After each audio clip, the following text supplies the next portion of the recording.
ইসলামী বিশ্ববিদ্যালয়ের ভিসিকে হেনস্থা করা হয়েছে। কেন হেনস্থা করা হয়েছে?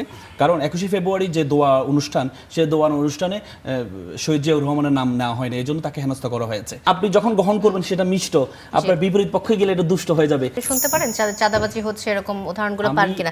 যেটি বলছিলেন আমাদের গেস্ট কথা বলছিলেন যে সর্দার এম জাহাঙ্গীর হোসেন, তেমন কোনো ঘটনা এখন আসছে না। আমি আপনাকে সেটাই বললাম, আসছে না, আসতে দিচ্ছে। আপনি দেখেন যে 10,000 যখন বহিষ্কার করা হয়েছে, সবগুলো ঘটনা কিন্তু আসে নাই, কিন্তু যখনই যেখান থেকে তথ্য পেয়েছে সাথে সাথে পদক্ষেপ নেওয়া হয়েছে।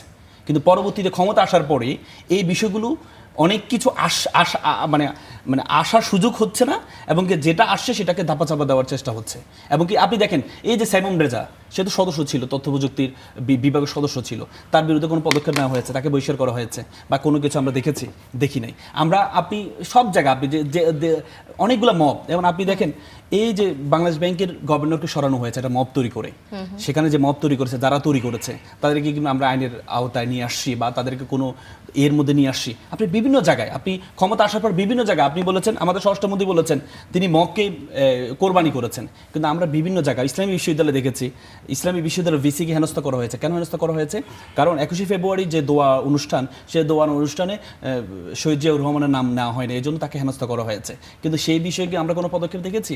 সেই বিষয়ে আমরা কোনো পদক্ষেপ দিই। ঢাকা বিশ্ববিদ্যালয় ভিসি সাবেক ভিসি যিনি ছিলেন, অন্তর্বর্তী সরকারের আমলে যে ভিসিকে নিয়োগ করা হয়েছে, সেই ভিসি যখন ফুল দিতে 21শে ফেব্রুয়ারিতে গিয়েছিলেন, ওনাকে পিছনে রেখে, উনি বর্তমানে এক্সিস্টিং ভিসি ছিলেন, ওনাকে পিছনে রেখে পরবর্তীতে ফুল দেওয়া হয়েছে।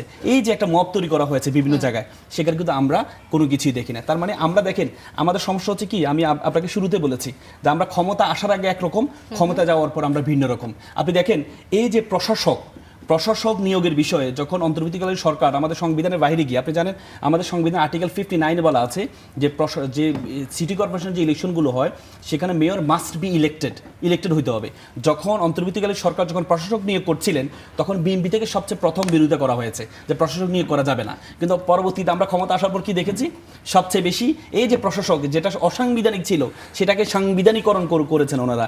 এখন প্রত্যেকটা জায়গায় প্রশাসক নিয়োগ করেছেন, প্রত্যেকটা জায়গায় প্রশাসক নিয়োগ করেছেন, প্রত্যেকটা জেলাতে করেছেন, প্রত্যেকটা সিটি কর্পোরেশনে দিয়েছেন, প্রত্যেকটা সিটি কর্পোরেশন। তাহলে আপনি যদিও তারা বলছেন যেটা সাময়িক, এটা খুব বেশি দিনের জন্য না। অন্তর্বর্তীকালীন সরকারও তো সাময়িক করেছিল, তখন তো আপনি বিরোধিতা করেছিলেন, আপনি অসাংবিধানিক কথাবার্তা বলেছেন এটা অসাংবিধানিক, এটা সংবিধানের সম্পূর্ণ ভায়োলেশন। কিন্তু যখন আপনার কাছে মানে আপনি যখন গ্রহণ করবেন সেটা মিষ্ট, আপনার বিপরীত পক্ষে গেলে এটা দুষ্ট হয়ে যাবে। এই জায়গা থেকে আমার মনে হয় আমাদেরকে ফিরে আসতে হবে, ক্ষমতা আসার পর এটা থেকে আমাদেরকে ফিরে আসতে হবে।